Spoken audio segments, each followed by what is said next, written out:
Значит, английскую дорожку сейчас отключить надо будет, получается. Это одна из этих. Добрый день, уважаемые коллеги. Good day. Today, in the National Center of Controlling Defense of the Russian Federation, we hold a briefing, and we would present the evidence on the use of financing and those who support terrorist groups operating in Syria and Iraq. We have here Deputy Minister of Defense Anatoly Antonov, Head of Operative Group of Headquarters of General Sergei Rudskoy, and Head of National Control Department General Mezentsev.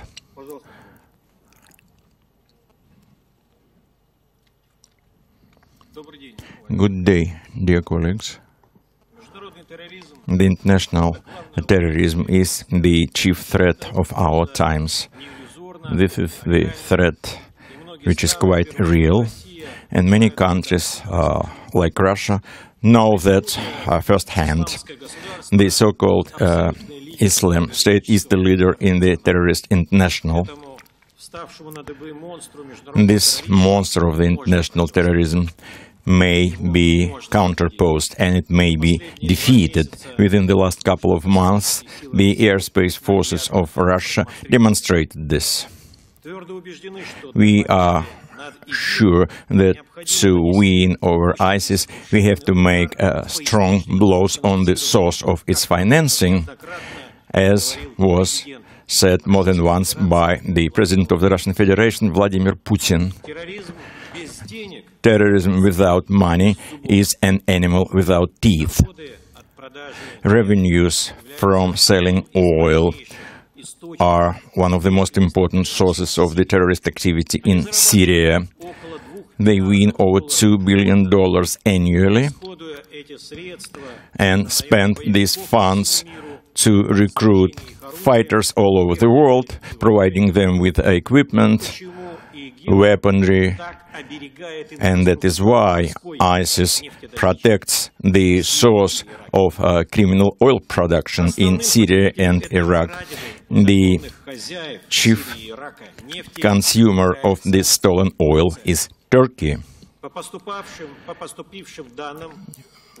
According to our information, this criminal business involves the top political leadership of the country, President Erdogan and his family. We pretty often said that it's very dangerous to play games with terrorists. The fire from one country may appear into other countries. We observe the situation in the Middle East.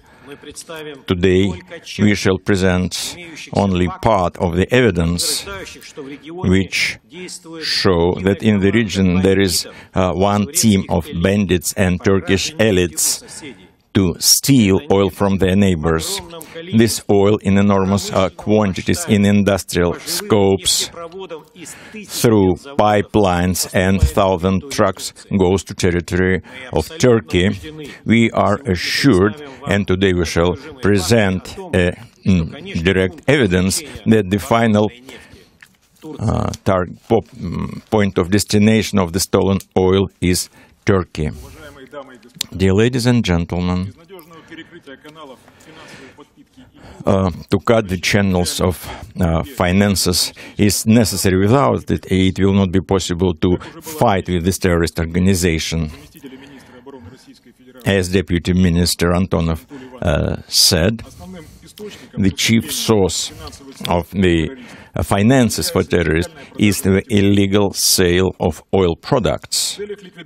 To liquidate this channel, the airspace forces of Russia hit objects of production, storage, refining and transportation of oil products in the territory of Syria under control of ISIS. Within a couple of months, due to our hits, we hit 32 oil refining complexes, 11 oil refining plants, 23 stations of transporting oil. We destroyed 1,080 tank trucks which transport oil products. So the turnover of this illegal oil production and transportation was reduced twice. The revenues of this terrorist organization from criminal business reached $3 million per day. You multiply it into 4 years. After our strikes, the revenues of terrorists went down to $1.5 million per day. But banned groups still receive financial support and weapons and armaments and other material support for their activity. Some countries, including Turkey, are directly involved in a large-scale ISIS business project, and they support terrorists. The General Headquarters of the Armed Forces of the Russian Federation has direct evidence based on our air intelligence to the fact that Turkey is involved in this business. Today, we present only parts of this evidence. We found out 3 chief routes of oil transporting to Turkey from ISIS territory in Syria and Iraq. Western route reaches to Turkish ports to the Mediterranean. Northern goes to oil refinery Batman at the territory of Turkey. And the eastern joint is in Jizre. You will see all the chain of supply of oil products to Turkey, from production to refining. Western route, hydrocarbons produced not far from Raqqa by automobile transport at night time are transported to the northwest of Syria, then through Azaz at the territory of Syria and Reyhanli, the territory of Turkey, to Turkish ports Derkyol and Iskanderun. In this picture, dated November 13 in Azaz, we see the automobile road which connects Turkey and Syria. We see the equipment which transports oil products. In the A square on the Turkish side, we see 240 tanks and large trucks. At the B square, Turkish territory, there are many trucks which wait for the border crossing. Part of this equipment is masked for civil trucks. Similar is the situation not far from Reyhanli, not far from the... Despite military actions in Aleppo, there is a strong movement of transportation in both directions, and in the Turkish territory we see lots of trucks. This video shows how these trucks cross the border without any hindrance. These are bandits and terrorist groups, Jurhat al-Nusra, which allows large trucks with oil to cross the border. This transport is not checked on the Turkish side, and we see hundreds of such trucks. In the picture dated November 16 in Reyhanli, you see 360 tanks and lots of trucks not far from the Syrian border. In the B square, there are about 160 tanks which crossed the border. in this checkpoint, we see the movement towards Syrian border, and there are about 100 trucks. Space intelligence shows that after crossing the border, these tanks and large trucks with oil go to ports Dertyol and Iskanderun with specialized territories for tankers. Part of the oil is transported to ships and goes for refining outside Turkey, and part is sold at the inside market. The daily turnover is about 1 tanker a day. These pictures show the tanks waiting for reloading. There are 365 such tanks, in Iskanderun about 60. The next route goes to Turkey from oil fields located at the right bank of Euphrates. One of the largest centers here, controlled by ISIS, is the Derazor territory. Here we see many oil refineries. One of them you can see here. Here we see lots of tanks waiting for loading. Here you see automobiles or trucks located not far from each other. At this picture taken from the air, we observed 1,722 oil tanks. You have to note that from the beginning of our airstrikes on these oil infrastructure sites controlled by ISIS, the number of these trucks in columns reduced notably in this and other parts of Syria. And environment suffers also. There are oil lakes in the sand. This is the picture not far from Raqqa, and you see it on your screen.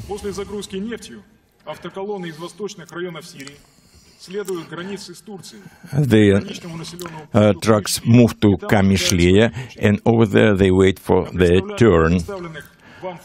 At the photographs here made in August this year, in this area we saw lots of hundreds of trucks which moving to Turkey and in the opposite direction. So lots of oil transported from Syria goes to Batman refinery, located at the Turkish territory, 100 kilometers from the Syrian border. The third route to Turkey goes from oil field in the northern western parts of Iraq through Karachok, Chamkhanik at the Syrian territory, and Itavan and Zaho at the territory of Iraq. These pictures shows lots of big trucks and oil tanks in these territories. November 28 in the area of Karachok, at the territory of oil transporting plant, we saw 50 oil tanks. These are August pictures in Chamkhanik. You see 380 units of automobile equipment. Nothing changed since that time. Our intelligence shows that there is a strong trafficking through the border between Syria and Iraq. Many such trucks are noted in the areas near the border of Turkey and Iraq.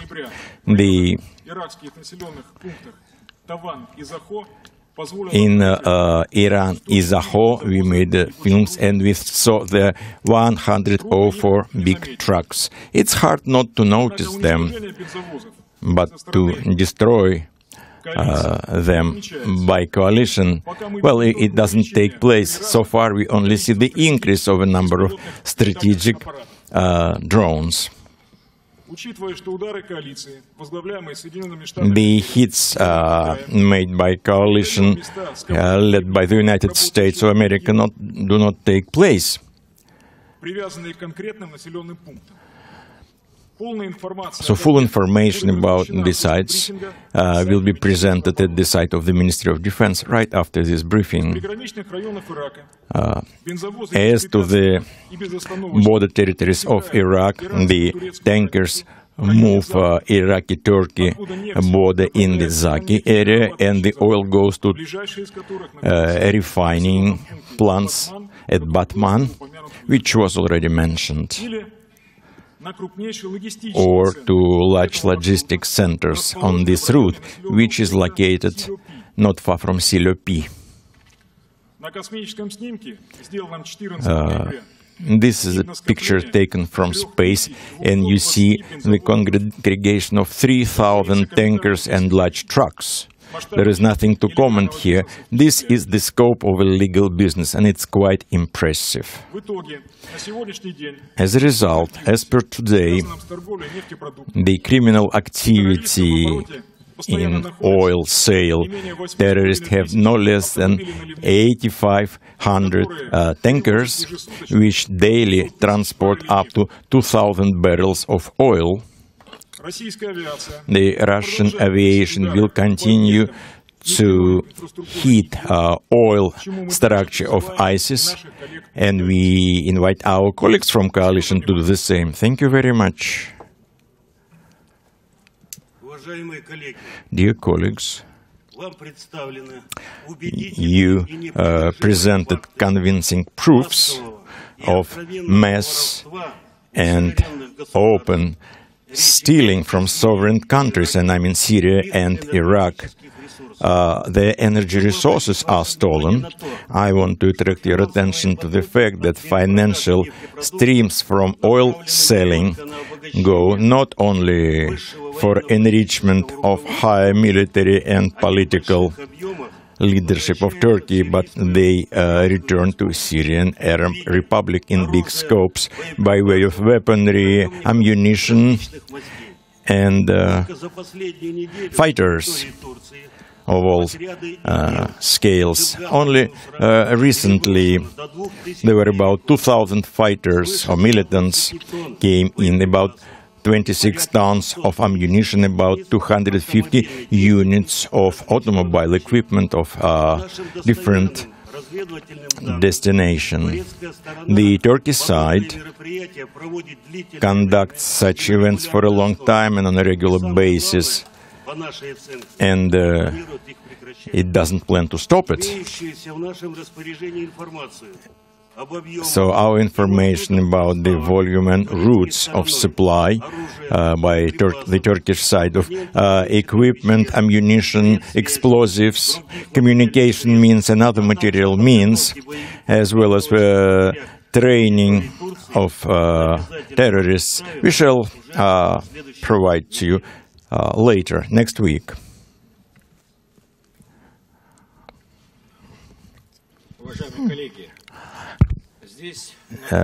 Dear colleagues, here we have a big number of mass media representatives, and our briefing will be shown to many more of your colleagues. In this regard, I would like to say the following. We know and value the work of journalists. We know that in journalist community there are many courageous people who perform their duty honestly. Today we presented to you how illegal oil trade takes place, which results in financing terrorism. We presented convincing proofs, which may be the source for journalist investigation. We are sure that the truth would make its way to the surface. We know the price of Erdogan words because Turkish journalists showed his lies already, and for this the journalist went to prison. The Turkish leaders would not retire. Mr. Erdogan would stay on even if his face would be tarnished with stolen oil. And actually, our friends died from Turkish militants. You see what they do. They went to the other country and steal it. And if someone is in the way, he has to be destroyed. So retirement of Erdogan is not our goal. This is for the Turkish people to decide. Our purpose to close down the sources of financing terrorism by mutual efforts. We shall continue to present the facts of this stealing, how Turkey steals or robs its neighbors. Control over this stealing business may be given only to the closed ones, and nobody in the West asked the question why the president's son heads one of the leading energy companies and his son-in-law is the Minister of Energy. What a wonderful family business. Is this possible somewhere else? Such affairs cannot be given to anybody but to the closest ones. So far, Western media doesn't provide any assessment of this situation, but the murder will out. The dirty oil dollars would be working, and I'm sure that now everything what you saw here was falsified. If this is not there, let the journalists go and see for themselves. Today, we present only part of the information about monstrous crimes of Turkey elites, which directly finance the international terrorism. We think that any sensible journalist should fight against this crime of the 21st century. The objective journalist may be an efficient means in combating financial and corruption schemes. We call for our colleagues to conduct journalist investigations to reveal financing schemes to finance terrorism. And stolen oil goes to other regions. The Ministry of Defense of Russia will continue to inform you about supplies of oil to other countries by terrorists and about our airstrikes in Syria. So let us unite our efforts. We would destroy the source of financing of terrorism in Syria, and you join this work outside our ministry. Dear colleagues, everything we hear today at this briefing will be published on the official website of the Defense Ministry, both in Russian and English. We have our colleagues present here from the foreign mass media who were at the Khmeimim base and saw for themselves how it works out there, and will go on to inform the journalist community based on the impartial facts and efficient control. So we have information about the Russian Air Force base on Syrian territory, and will update these facts and publish all the updates on our official website. Thank you for your attention.